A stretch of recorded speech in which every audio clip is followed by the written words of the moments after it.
MS university vice chancellor બંગલોને લઈને વિવાદ ઉગ્ર બનતો જઈ રહ્યો છે, જેમાં સાંસદ ડોક્ટર હેમાંગ જોશીએ પણ ઝંપલાવ્યું છે। MS યુનિવર્સિટી વાઇસ ચાન્સેલર બંગલાનો વિવાદ એટલે કે પૂર્વ વાઇસ ચાન્સેલર વિશાલ શ્રીવાસ્તવ જેઓએ બંગલા પર કબજો જમાવ્યો છે તેવા આક્ષેપો થઈ રહ્યા છે। 2 મહિના થઈ ગયા, રાજીનામું આપી દીધું છતાં પણ બંગલો ખાલી નથી કરતા, જેને લઈને હવે સાંસદ ડોક્ટર હેમાંગ જોશીએ આ મુદ્દામાં ઝંપલાવ્યું છે અને પૂર્વ વીસી વિશાલ શ્રીવાસ્તવને મેલ કર્યો છે।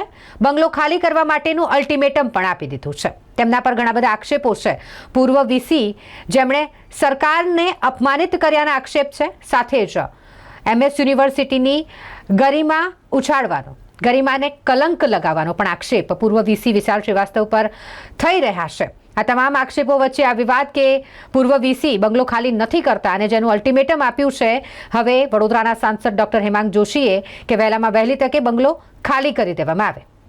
જે મામલે જ્યારે સવાલ કરવામાં આવ્યો ઇન્ચાર્જ વાઇસ ચાન્સેલર ધનેશ પટેલને, તો તેમણે પણ પ્રતિક્રિયા આપી। આવો સાંભળીએ શું કહી રહ્યા છે incharge vice chancellor Dhanesh Patel.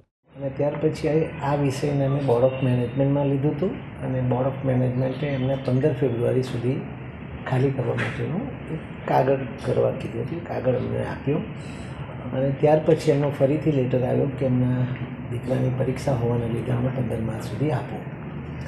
પણ વિષયને જોતાં અમે એના માટે જેટલો પ્રયત્ન કરી રહ્યા છે કે જેટલું વહેલું થાય એટલું સારું। સર, નિયમ પ્રમાણે એક્સટેન્શન આપી શકાય 15 માર્ચ સુધી? હવે નિયમ પ્રમાણે એવું છે કે આ અમારી પાસે પહેલો કેસ આવવા આવ્યો છે અને એટલા માટે નિયમ હશે, જે કોઈ નિયમ હશે આ નિયમ અમે શોધી, એટલે હજુ સુધી અમારી પાસે આ કોન્સ્ટિટ્યુશનમાં આ નથી આનો ઉલ્લેખ, એટલે ઉલ્લેખ કરીને અમે સલાહ લઈને જેટલું બને એટલું વહેલું અમે પૂરું કરીશું। સાંસદ કહી રહ્યા છે ગેરકાયદેસર રીતે બંગલા પર કબજો જમાવ્યો છે, એમને વૈકલ્પિક રહેઠાણની જરૂર હશે તો તેઓ આપવા પણ તૈયાર છે, પરંતુ વીસી બંગલો ખાલી કરે। એટલે એના માટે અમે પૂરેપૂરી કાર્યવાહી કરી રહ્યા છે। આજે સમયસર અમારે એક ઓફિસર બહાર છે, આવે એટલે આજે સાંજે એની પૂરતી કાર્યવાહી અમે કરીશું। સર, આપ માનો છો કે આ ગેરકાયદે રીતે કબજો કરી લીધો છે? કારણ કે 2 મહિના થઈ ગયા, હવે તો ખાલી કરે ને, નવા વાઇસ ચાન્સેલર આવશે। હા સાહેબ, એટલે હવે એ વિષય પ્રમાણે અમે આજે સાંજ સુધી એનો પૂરેપૂરો કાર્યવાહી કરીશું। અચ્છા, ગેરકાયદેસર રીતે વોટ્સએપ ગ્રુપમાં વાઇસ ચાન્સેલર પદ પરથી હટ્યા પછી પણ વોટ્સએપ ગ્રુપમાં પણ જોડાયેલા છે, મેનેજમેન્ટમાં તકલીફ પડી રહી છે, એમને કેમ હટાવવામાં નથી આવી રહ્યા?